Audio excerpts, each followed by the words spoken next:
Halo, selamat datang di tutorial saya yang pertama ini. Saya akan menerangkan bagaimana caranya menggunakan video untuk mengakses database untuk menampilkan data dari tabel ke halaman web HTML. PDO itu apa? Kita bisa searching di filepay.net ya. Kita cari PDO.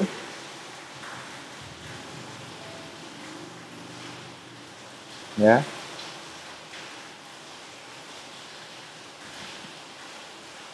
Anda bisa baca di sini, PDO adalah seperti apa, yang pada intinya merupakan layer database abstraksi di dalam bahasa pemrograman PHP. Kita kembali lagi ke pokok bahasan pada tutorial ini,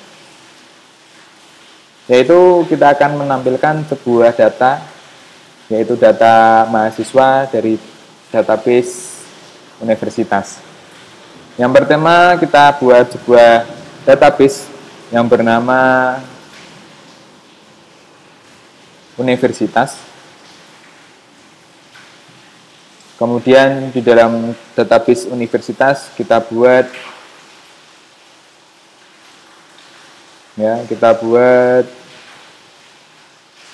sebuah tabel yang bernama mahasiswa.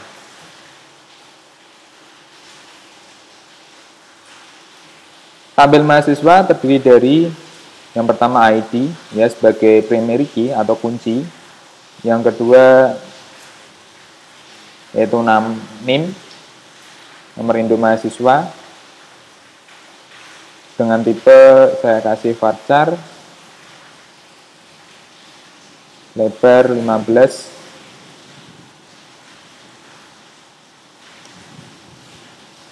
Kemudian nama saya kasih tipe data varchar dengan panjang lebarnya sudah 100.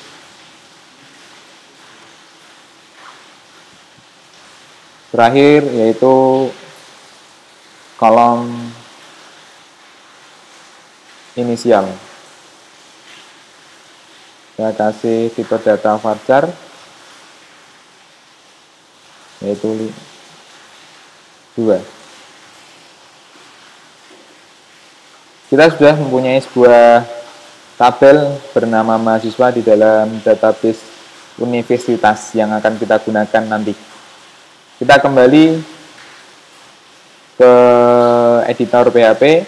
Kita buat sebuah halaman yang bernama index.php. Ya.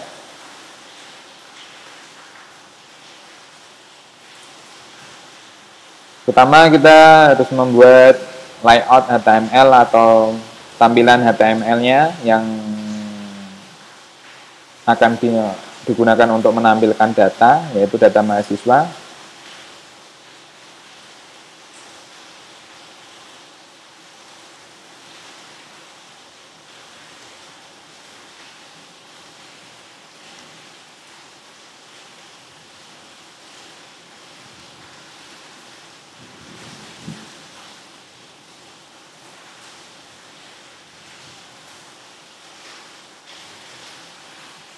Ya, ini merupakan kerangka dari HTML, halaman HTML, ya, halaman indeksnya. Kita sudah bisa mencoba menjalankannya walaupun masih kosong, ya, seperti ini. Belajar PHP PDO. Kita buat tampilan tabelnya terdiri dari 3 kolom. Yang pertama adalah NIM, kedua adalah nama, ketiga adalah inisial.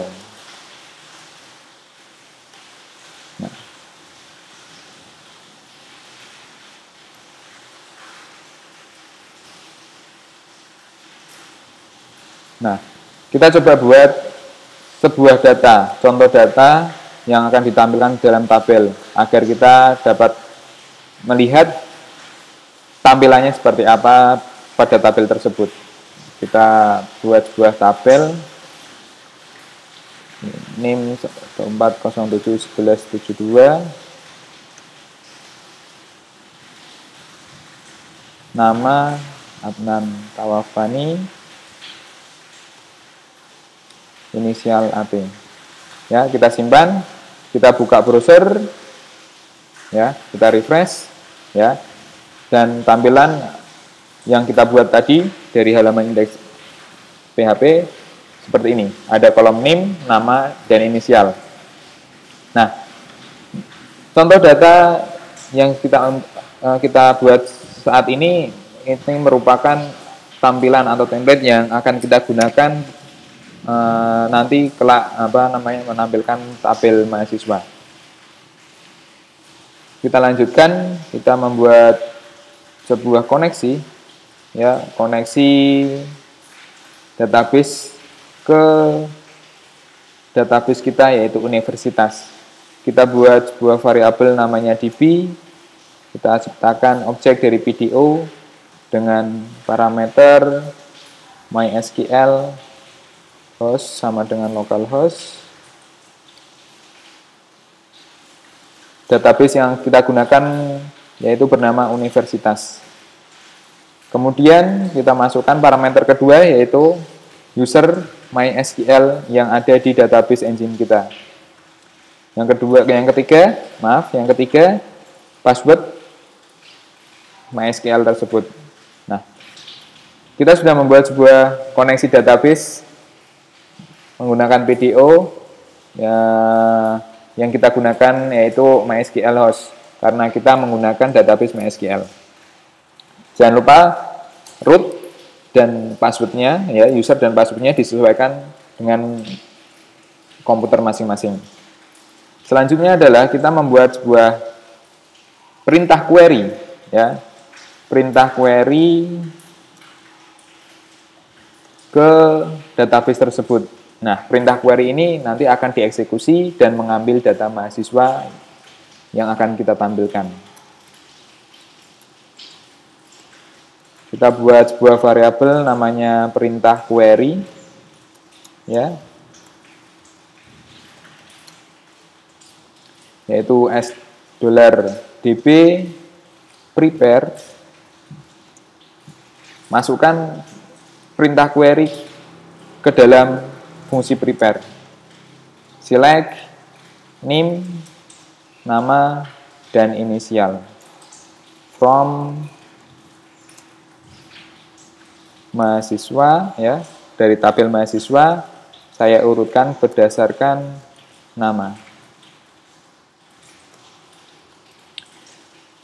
Setelah kita membuat sebuah perintah query ke dalam database tersebut, kita eksekusi perintah query tersebut dengan cara $perintah query execute.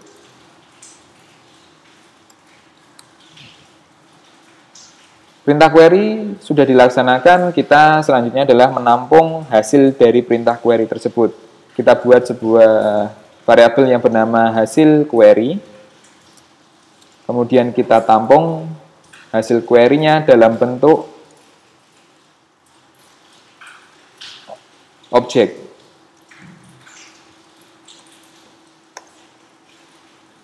Ya. Kita tampung data mahasiswa dalam bentuk objek. Ya. Selanjutnya kita tampilkan data tersebut pada tabel, ya. Caranya adalah kita buat sebuah statement perulangan, ya, yaitu for each, untuk mengulang hasil dari query tersebut. Kita buat sebuah perulangan for each as $hasil query as mahasiswa, ya, kurung buka, kemudian kurung tutup, jangan lupa, ya, di bawah baris. Kemudian setiap kolom contoh data tadi kita sesuaikan dengan variabel pada for each, yaitu mahasiswa, NIM, ya, bahwa ini berfungsi untuk mencetak NIM dari mahasiswa. Kemudian kita cetak nama mahasiswa.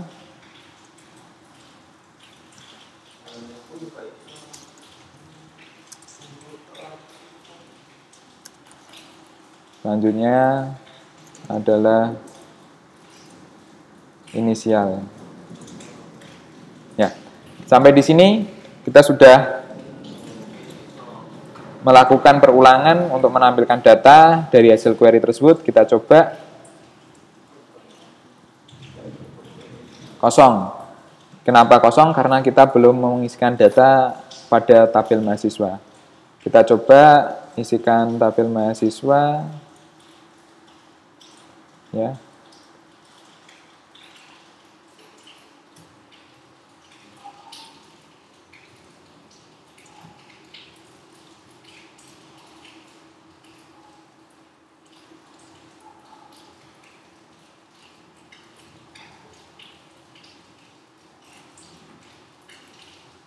Ya, kita masukkan nama NIM 114 07 11 72, kemudian nama Nantawafani, inisial nanti.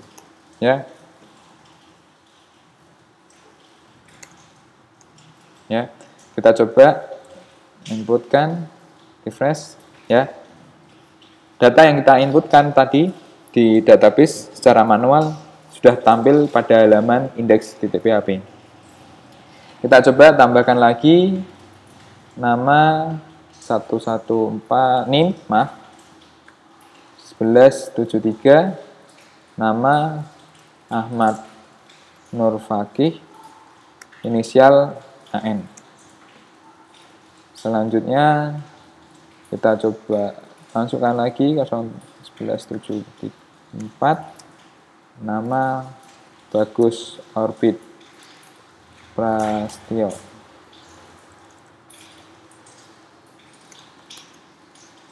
POP, ya, PO. Nah, kita coba lagi. Data yang kita masukkan tiga-tiganya telah tampil di halaman web index.php. Nah, selanjutnya untuk memahami sedikit kolom yang ditampilkan pada perintah query ini, kenapa saya tuliskan NIM nama inisial? Karena jika ada banyak kolom, contohnya 10, kita hanya ingin menampilkan 2 atau 3, sebaiknya kita tuliskan kolom-kolom yang kita inginkan. Apabila menginginkan semua kolom untuk ditampilkan, kita cukup ganti select bintang from. Kita coba dan sama saja hasilnya. Ya. Jadi kalau ada tabel mempunyai kolom yang banyak dan perintah query kita hanya membutuhkan beberapa kolom, lebih baik kolom yang akan kita tampilkan ditulis pada perintah query. Ya, kita coba lagi. Ya, berhasil. Ya, sama saja. Oke. Demikian ya cara menggunakan PDO untuk mengakses, untuk menghubungkan atau koneksi ke database MySQL khususnya. Kemudian kita melakukan perintah query, mengambil data, yaitu data mahasiswa dari database universitas. Ya, kemudian perintah query tersebut dieksekusi, dan hasil eksekusi dari perintah query tersebut ditampung dalam bentuk objek ke dalam sebuah variabel yang bernama hasil query. Dari hasil query tersebut kita tampilkan menggunakan statement perulangan, yaitu for each pada tabel yang strukturnya seperti ini. Jangan sampai salah, yang kita ulang adalah baris bukan kolomnya. Yang kemudian dengan hasil seperti ini. Ya. Baik, tutorial kali ini cukup sekian. Semoga bermanfaat. Jangan lupa selalu belajar dan selalu belajar. Terima kasih.